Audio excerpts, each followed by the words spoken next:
National Weather Service in Albuquerque has issued a severe thunderstorm warning for northwestern San Miguel County in northeastern New Mexico, southwestern Florida County in northeastern New Mexico until 4:30 p.m. Mountain Daylight Time.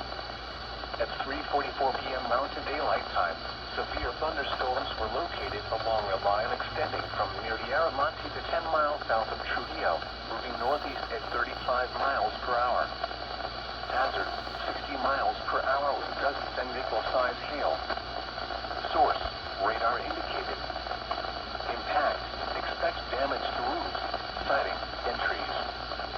Locations impacted include Las Vegas, Mora, La Cueva, Mays, Story Lake State Park, Ladue, Sapeo, Trujillo, Valmer, and Tierra Monte.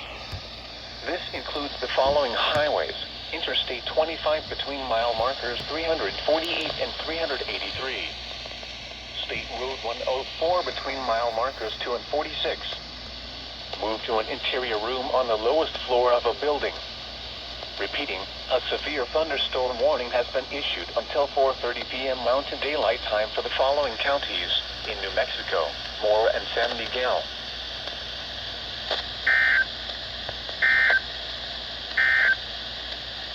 Significant weather advisory for northwestern San Miguel.